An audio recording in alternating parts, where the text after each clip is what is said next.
ಅಪ್ಪಟವಾಗಿ ಬದುಕುವುದು.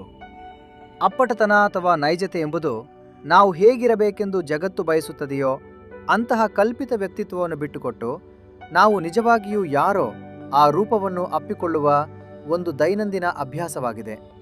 ನೈಜವಾಗಿ ಬದುಕುವುದನ್ನು ಆಯ್ದುಕೊಳ್ಳುವುದು ಎಂದರೆ ನಮ್ಮ ಅಪೂರ್ಣತೆಗಳನ್ನು ಒಪ್ಪಿಕೊಳ್ಳುವ ಧೈರ್ಯವನ್ನು ಬೆಳೆಸಿಕೊಳ್ಳುವುದು, ಮಿತಿಗಳನ್ನು ನಿಗದಿಪಡಿಸುವುದು ಮತ್ತು ನಮ್ಮನ್ನು ನಾವು ಅಸುರಕ್ಷಿತ ಸ್ಥಿತಿಗೆ ಒಡ್ಡಿಕೊಳ್ಳಲು ಅನುವು ಮಾಡಿಕೊಡುವುದು. ನಾವೆಲ್ಲರೂ ಸಾಮರ್ಥ್ಯ ಮತ್ತು ಸಂಘರ್ಷಗಳ ಮಿಶ್ರಣ ಎಂಬ ಅರಿವಿನಿಂದ ಬರುವ ಸಹಾನುಭೂತಿಯನ್ನು ರೂಢಿಸಿಕೊಳ್ಳುವುದು ಹಾಗೂ ನಾವು ಹೇಗಿದ್ದೇವೋ ಹಾಗೆಯೇ ಪರಿಪೂರ್ಣರು ಎಂದು ನಂಬಿದಾಗ ಮಾತ್ರ ಸಾಧ್ಯವಾಗುವ ಆತ್ಮೀಯ ಸಂಬಂಧ ಮತ್ತು ಒಡನಾಟವನ್ನು ಪೋಷಿಸುವುದು ಎಂದರ್ಥ. ನೈಜತೆಯು ನಮ್ಮಿಂದ ಪೂರ್ಣ ಮನಸ್ಸಿನ ಬದುಕು ಮತ್ತು ಪ್ರೀತಿಯನ್ನು ನಿರೀಕ್ಷಿಸುತ್ತದೆ.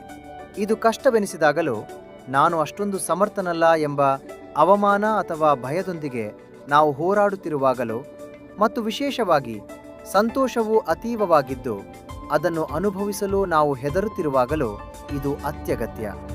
ನಮ್ಮ ಆತ್ಮಶೋಧನೆಯ ಅತ್ಯಂತ ಕಠಿಣ ಹೋರಾಟಗಳ ಸಮಯದಲ್ಲಿ ಜಾಗೃತವಾಗಿ ನೈಜತೆಯನ್ನು ಅಭ್ಯಾಸ ಮಾಡುವುದರಿಂದಲೇ ನಾವು ನಮ್ಮ ಜೀವನಕ್ಕೆ ಕೃಪೆ, ಸಂತೋಷ ಮತ್ತು ಕೃತಜ್ಞತೆಯನ್ನು ಆಹ್ವಾನಿಸಲು ಸಾಧ್ಯವಾಗುತ್ತದೆ.